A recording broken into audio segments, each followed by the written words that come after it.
Klasifikasi makhluk hidup. Engkerebang adalah salah satu pewarna alami yang digunakan dalam tenun ikat Dayak. Engkerebang termasuk dalam tumbuh-tumbuhan atau dalam sistem klasifikasi disebut juga dengan flora atau planta. Oleh karena itu, mari kita kenal jenis-jenis flora khas Kalimantan yang digunakan dalam pewarnaan dan cara mengidentifikasi jenis dengan belajar tentang sistem klasifikasi tumbuhan. Perhatikan gambar berikut. Berikut adalah contoh dari tanaman engkerebang. Kenapa kita harus memahami sistem klasifikasi? Ayo cari tahu, kamu pasti bisa. Sebelum masuk dalam materi, mari lakukan kegiatan ayo menganalisis. Zat pewarna yang digunakan untuk mewarnai benang terdiri dari pewarna alami maupun pewarna buatan. Pewarna alami yang digunakan umumnya berasal dari tumbuh-tumbuhan, baik itu kulit batang, buah, akar, maupun daun. Ayo lakukan analisis kepada pengrajin maupun studi pustaka tentang bahan pewarna alami dari tenun ikat Dayak. Kumpulkan data jenis tumbuhan yang digunakan dalam pewarnaan alami. Tujuan klasifikasi. Ada beberapa tujuan dalam klasifikasi. Yang pertama, mengelompokkan makhluk hidup berdasarkan persamaan dan perbedaan ciri-cirinya. Yang kedua, mendeskripsikan ciri suatu jenis makhluk hidup untuk membedakan dengan makhluk hidup lainnya. Yang ketiga, mengetahui hubungan kekerabatan antar makhluk hidup. Keempat, memberi nama makhluk hidup yang belum diketahui namanya. Manfaat klasifikasi. Mengidentifikasi makhluk hidup, memahami sejarah makhluk hidup di dunia, menunjukkan kemiripan dan perbedaan antar makhluk hidup, mengkomunikasikan secara tepat dan akurat, dan lebih mudah. Tetap fokus dan semangat ya, kamu pasti bisa.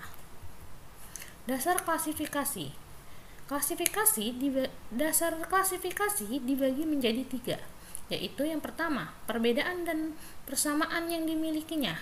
Yang kedua, berdasarkan ciri bentuk tubuh atau morfologi dan alat dalam tubuh atau anatomi. Yang ketiga, berdasarkan manfaat, ukuran, tempat hidup, dan cara hidupnya. Tahapan klasifikasi makhluk hidup.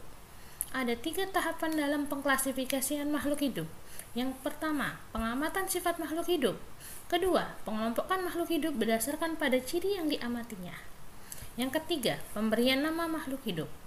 Sudah paham tentang tahapan klasifikasi? Ayo fokus dan lanjutkan. Klasifikasi makhluk hidup atau sering disebut dengan taksonomi. Kata taksonomi berasal dari bahasa Yunani, yaitu taksis dan nomos. Taksis berarti susunan, penyusunan, atau penataan, sedangkan nomos artinya hukum. Klasifikasi makhluk hidup atau taksonomi digolongkan menjadi 7 golongan. Yang pertama, kingdom. Kedua, divisi atau filum. Ketiga, kelas atau klasis. Keempat, ordo atau order. Kelima, familia atau family. Keenam, genus. Ketujuh, spesies.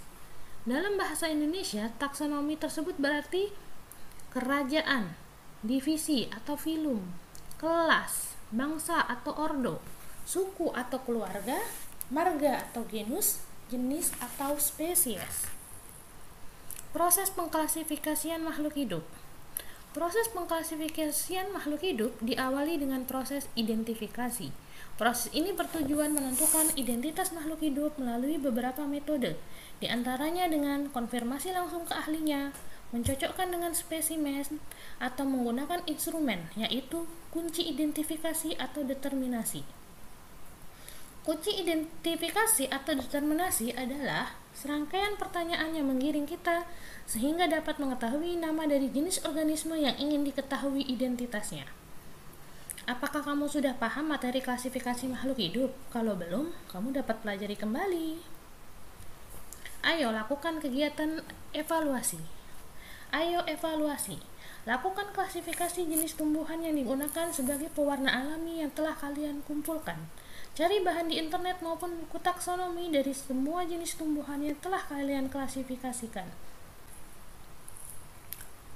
Pengklasifikasian 2 kingdom. Berdasarkan pengklasifikasian 2 kingdom, ada 2 kingdom, yaitu kingdom hewan dan kingdom tumbuhan. Kingdom hewan atau kelompok hewan dibagi menjadi 2 filum, yaitu hewan vertebrata dan hewan avertebrata. Hewan vertebrata bermakna hewan bertulang belakang, dan hewan avertebrata bermakna hewan tidak bertulang belakang. Tumbuhan. Kelompok tumbuhan dibagi menjadi beberapa filum, di antaranya Bryophyta kelompok lumut, Pteridophyta kelompok paku-pakuan, Talophyta kelompok ganggang, Spermatozoa yaitu kelompok tumbuhan biji. Ethnosains. Pada proses pembuatan tenun ikat Dayak membutuhkan berbagai tumbuhan sebagai bahan pewarna alaminya. Tahap pewarnaan meliputi memanen bahan pewarna, pencucian bahan pewarna, mengekstraksi bahan pewarna, serta pencelupan benang. Beberapa tanaman yang digunakan dalam proses pewarnaan terdiri dari umbi kunyit, daun dan buah kemunting, daun tarum, daun engkerebang, akar mengkudu, kulit kayu lengkar. Dengan bahan fiksasi yang terbuat dari bahan alami seperti daun empait, daun gambir, daun emare, ataupun kapur sirih. Untuk warna yang dihasilkan, kalian dapat membaca pada halaman ini. Kedua, sistem klasifikasi 5 kingdom. Sistem klasifikasi 5 kingdom terdiri dari Monera atau hewan prokariotik, Protista termasuk kelompok protozoa dan ganggang, Fungi termasuk kelompok jamur dan ragi, Planta kelompok tanaman tingkat tinggi, Animalia kelompok hewan tingkat tinggi. Ethnoengineering. Menanam kunyit secara hidroponik. Proses menanam kunyit jarang dilakukan secara hidroponik. Jadi, apakah yang perlu dilakukan dalam menanam kunyit secara hidroponik? Cara menanam kunyit secara hidroponik sama dengan pembibitan tanaman lainnya. Perbedaannya adalah spesifikasinya. Lampu atau cahaya. Ketika menanam kunyit secara hidroponik, kita perlu memastikan adalah spektrum radiasi aktif fotosintesisnya atau parnya adalah 400-700 nanometer dengan interval lebih dari 12 jam dan akan menurun menjadi kurang dari 11 jam pada proses produksi rimpang. Suhu. Tinggi suhu yang dibutuhkan adalah suhu hangat sebesar 80-90 derajat Celcius. Kelembapan. Kunyit membutuhkan kelembapan 70-90%. Nutrisi. Ada 6 nutrisi penting yaitu natrium, fosfor, sulfur, kalium, kalsium, dan magnesium. Dengan kisaran konduktivitas nutrisinya sebesar 2,2 sampai 2,6. pH. pH yang perlu dijaga adalah 5,7 sampai 5,8. Ayo lakukan kegiatan mencipta. Buatlah flashcard tentang jenis tumbuhan dan hewan asli Kalimantan Barat yang kalian ketahui. Komponen flashcard terdiri dari gambar dan tingkatan taksonomi dari kingdom sampai spesies.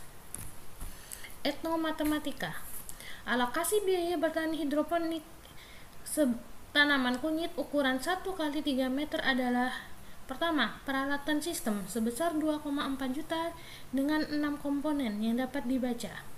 Kedua, biaya operasional bulanan sebesar 500.000 dengan biaya komponen yang dapat dibaca. Jadi, total biaya untuk bertani hidroponik sebesar Rp2.900.000. Kalian sudah belajar konsep klasifikasi. Coba buat catatan kecil dari hasil belajar kalian.